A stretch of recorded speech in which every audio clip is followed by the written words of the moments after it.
I have just realized that I had almost midlife crisis every single 2 or 3 years over the last 15 years, more or less. This came from a conversation with someone who is helping me with job search, and we were talking about, what do I really want to do, and I was telling her I have so many things that I've done and so many versions of me as a professional person that I can use, but it's very hard to actually narrow down to one thing. And that led me to reflect about how many times in my life have I actually reinvented myself.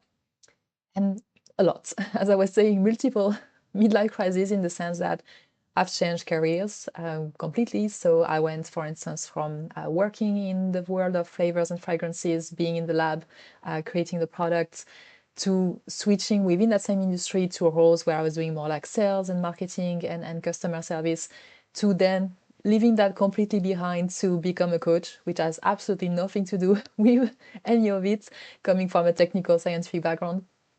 And that was a whole new world that started as a hobby that I thought maybe, you know what, actually I can go for it and do business with that.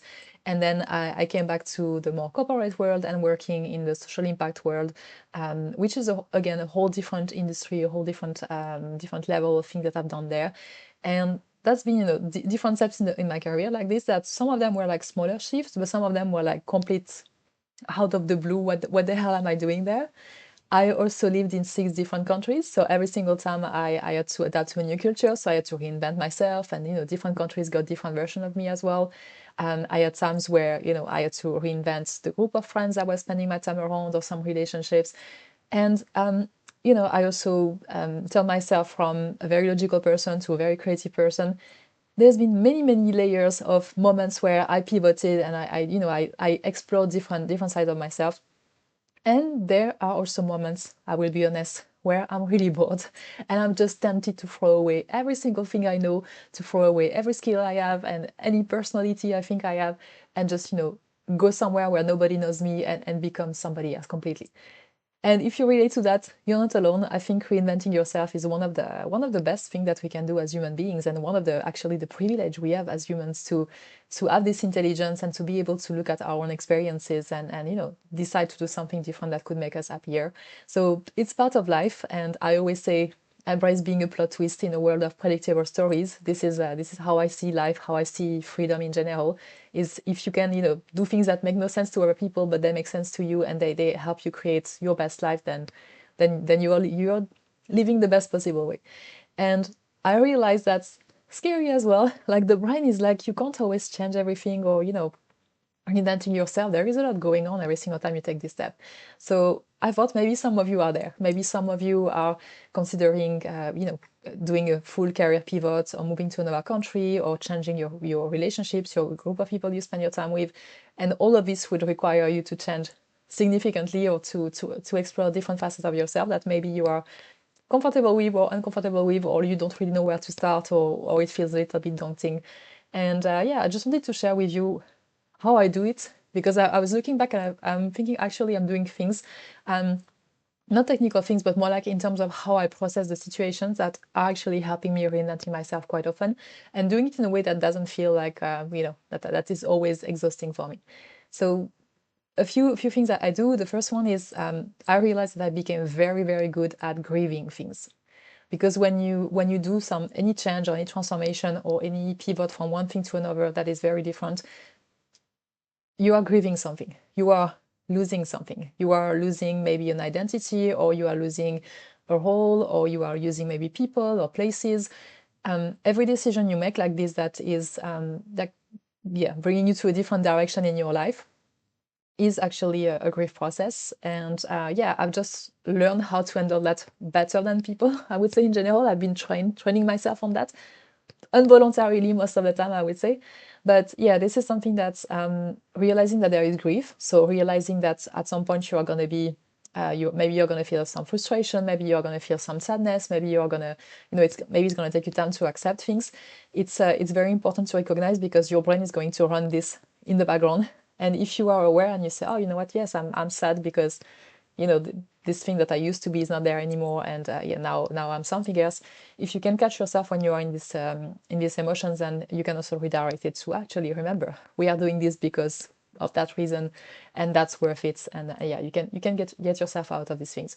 And the more aware you are at it, I also found that I can also grieve things faster, and yeah, just not letting this hold me down or hold me back for any reason or any fear that my brain can have. The second thing is almost around that as well. It's around giving yourself permission to evolve and not comparing yourself to the old version of you. Because sometimes you might think, okay, let's say you want to pivot a career, for instance. You might give back that old career and then you do something new. And maybe the things are taking more time than you like, or things are not working the way you thought that they were going to go, or actually you don't enjoy as much the new work you are doing. It's very tempting for your brain to compare it to the old thing, to say actually it was better before, or to even when you are going to something new, to think, okay, I want this and this to be better than the old work. And sometimes it's more looking around what is different rather than what is better, because then you remove this comparison. So you might be doing a new role and it's just different. It's not worse or better, it's just a different thing. And then you can, from this place, you can assess whether or not you want to continue. But that gives you more space for evolution. Because if you are constantly comparing to the old version, it's very, very likely that you are going to stay stuck on old patterns and old beliefs and old identities and things like that. So giving yourself the space to evolve is really important. And one thing I do, for instance, in practice in this specific case, is to not really attach myself to any specific identity. So for instance, instead of saying I'm a coach, I'm going to say I coach people. So it's not something I am, it's something I do. And I found that it makes it easier when you have to give up this identity, which I had to do, for instance, for my first coaching business is now closed. So I have to kind of stop calling myself a coach temporarily. I'm still one, and we're working towards that. But temporarily, I had to stop saying that I'm a coach. And obviously, that brought also a lot of grief, and it was a loss as well. But I noticed that if I stop calling myself a business owner and I just say I own a business, I actually feel better about what I'm doing, and I can still have some motivation towards that, but it's not attached to who I am as a person. And that makes it easy. If I want to pivot or switch things, it makes it way easier for me to do. And I just say, okay, I used to do this, now I do that. And instead of saying, oh, I used to be this and now I'm that, it's actually, I found it easier for the brain to manage in my specific case. So that's also a tip I can give you on how to make sure you don't compare yourself to the old version of you, is to make sure when you label yourself with a word, is it actually helping or not helping? The other thing I would say when you are doing these big pivots or any big change in your life is to trust that you have the skills already, because it's actually a thing that you never really completely change and remove anything that you've learned through your life. You have still your experience, any lessons that you had in the past, any skill that you had built in some way will still come with you. And I think when you are pivoting, is just like finding what you want to keep, finding what you want to leave behind, finding what you want to learn next as well. That would help you, evolve whatever reinvention you are doing. But it's just this, it's like finding the right combination. So for instance, if you are changing careers, you might be like, for instance, when I was a scientist and I moved to a coach, you could say there is nothing in common there. But actually, when I was a scientist, I used to write papers, research papers. So I'm very good at, writing stuff can be helpful for content creation. I also used to give presentations a lot of times. So that also helps me building public speaking skills. I was always, some of my colleagues were using me as a kind of like safe space to process some of the things going at work. That's something that contributes towards coaching, towards creating safe spaces for people. And there are like multiple things like this. Some of them will be real skills you've already built and you can say, yeah, I'm confident in that. Some of them, it's more like, I know I've done this thing already multiple times, but let me just like lean into that and use that more. And you can just, pick what you like, pick what you don't like, and yeah, bring it together, find a new combination. I'm currently, for instance, looking at what I can do next. And one of the things that I've realized is that I like the communication part. As you can see, I like speaking here. I also like creating learning experiences for people. So that's more like the coaching and training part. And I also like operations. Like I'm really good at structuring things. I'm really good at doing project management. And this combination can be used in specific roles. And this is different parts of what I've learned over the last 20 years that I've picked. And I say, okay, I like this. Some of them are skills I've done. I've self-taught things that maybe I don't have a certification for, but I know I've done these things enough so that I can be confident and I can claim to be this this person. And yeah, this is like finding the skills and stacking them in different ways and finding the combination is what is going to help you. Also, if you are reinventing yourself, there will probably be a learning curve. just be clear, this will happen. So one of the things that I found was very helpful is that through the year, I've learned how I learn. So if I have to build new skills, or if I have to, let's say, for instance, if I want to change the type of people I spend my time around and build better relationships, I know I need to learn some of these different relationship skills, and then I can go and apply them with new people. But I still need to learn how to do things differently so that I can get a different quality of people. I know how I can learn that. So my personal technique, for instance, is I know I'm going to go find the free best book or free best podcast that talk about this topic, like the ones that are, quite famous. But if I was asking AI to give me the top 3 that could cover 80% of what I need to know, I can get that, and then I can read in detail, and then I can spend some time in the podcast and absorb all of that. And that will give me 80% of what I need to know in general. And then my next step to learn is to go out there and practice. Instead of trying to read more and more books and getting more knowledge, it's like, okay, I have some basic foundational knowledge. Then I'm going to go out there, I'm going to try it. And then I'm going to get feedback on what works and doesn't work. And then I'm going to see, actually, this part of whatever, I do not understand it enough. So I'm going to go back and read something and get some more training on more like nuances and things like this. But I found that this is actually a very, very fast way for me to learn. So one example, for instance, I lived in Italy for 4 months, and I had to learn Italian in 4 months, basically. So I speak French originally. I was working with a colleague who was speaking only Italian, another colleague who was speaking only Spanish, another colleague who was speaking French and English, and I was also supporting other colleagues in different countries speaking German and Dutch. And at some point, my brain was so like impossible to continue doing that. So I'd say, okay, no, now I need to learn really Italian so that I can at least remove parts of the languages. And the best way I did it is like, instead of reading textbooks and doing grammar exercises, which I would have done in the past, and that's how I learned languages at school, I just went on Duolingo. 30 minutes in the morning, 30 minutes in the evening, learning as much as possible, and then during the day practicing with people. And I got fluent in Italian in like 3 months. Yeah. So something like ridiculously short.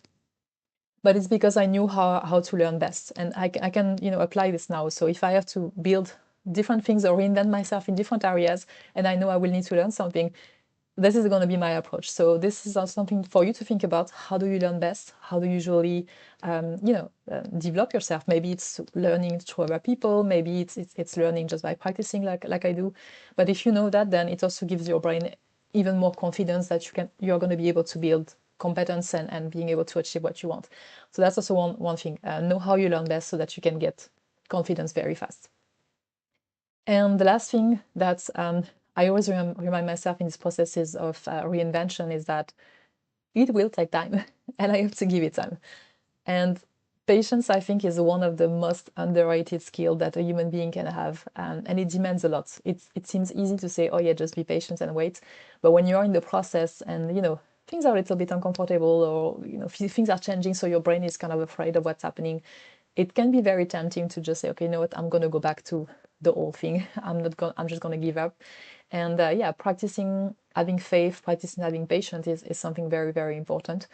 And I always also, looking back at the experience I've had of reinvention so far, things will take less time and more time in some way. Something will go faster, something will go slower than what you would like, or what you want. Like, so for instance, the Italian, I never thought I would be able to learn Italian in 3 months, but I did. And it was very fast and very unexpected. Some of the other times when I was doing career pivots and I was looking for work, that took more time to be able to do that. And there was like, you have to go at it, you have to keep going, and you have to keep believing that you can do these things. And same thing with relationship, it takes sometimes more time to find the right people. So remind yourself that you need to give it time, and it's perfectly normal that it's taking time, and it's not it's not a one. You do one thing and everything changes, and miraculously you are a new person with a new role and new relationships. So just chill a little bit and practice that patience, and it will be a skill that you will also be able to use in the future. It's going to serve you well as well. So these were my stories of reinvention. And I thought it was worth sharing because I know a lot of people are always, trying to change and build a bit better lives. And yeah, you need this kind of skills, this kind of mindset around, grieving things, making sure you don't hold yourself back and you don't compare to old version of yourself, making sure you give it time, making sure that you know that you already have skills and that you know how to learn new skills if you need some. All of this is what will compound and help you build this new identity, this new roles, this new work, this new better life that you deserve, because we all deserve the best we can get. So I hope that was helpful for you today.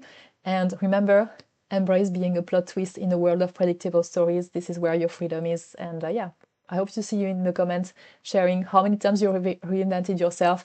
Let me know if you're also part of the people who have midlife crises every 2 or 3 years. I would be glad to know I'm not the only one. And I see you tomorrow for another video.